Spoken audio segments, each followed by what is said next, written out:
5ই জানুয়ারি যেরকমই একটা নির্বাচন হোক, এই অবৈধ নির্বাচনের পরে একটা তথাকথিত গণতান্ত্রিক সরকার তো দাবি করছে বর্তমান সরকার, তাহলে কেন এখন জনগণ তার রাইট সে পাবে না?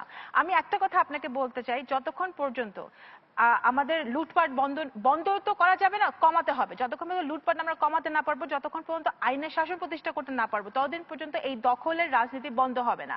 আমি আপনাকে একটা কথা বলি, পদ্মা সেতু শুরুই হয় নাই।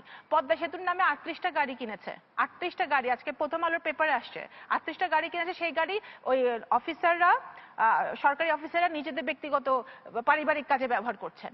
এইগুলো যতক্ষণ বন্ধ না হবে, যেই দেশে মুক্তিযুদ্ধের চেতনা দখল হয়ে যায়, আপনি যেই দেশে আপনার ওই মুক্তিযুদ্ধের অ্যাওয়ার্ড নিয়ে দুর্নীতি হয়, সেই দেশে দখল হবে না, তার কি হবে?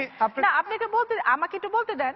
ব্যাংক দখল হচ্ছে না, হাজার হাজার, আপনি এত ব্যাংক, আপনি শুনেছেন আগে কখনো যে এত মানে ওয়াইড রেঞ্জে ব্যাংক, হাজার হাজার কোটি টাকা ব্যাংক থেকে চুরি হয়ে যায়? এটা কি প্রাইভেট ব্যাংক? এটা দখল না?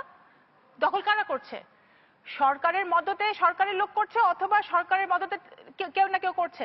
তো এটা তো ব্যাংক দখল করা। সরকারের সময় আপনাদের এগুলো হয়েছে। ঢাকা সিটি কর্পোরেশন উন্নয়নের নামে ঢাকা সিটি কর্পোরেশন দুভাগ করা হলো।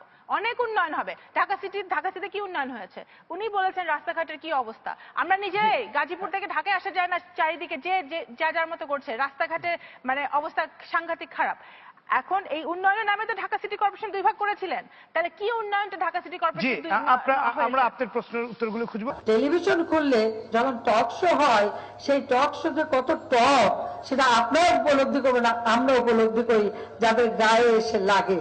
সাধারণত টক ঝাল বৃষ্টি হলে একটু ভালো হয়, কিন্তু তা না, একেবারে টক, বাঘা তেঁতুলের মতো টক।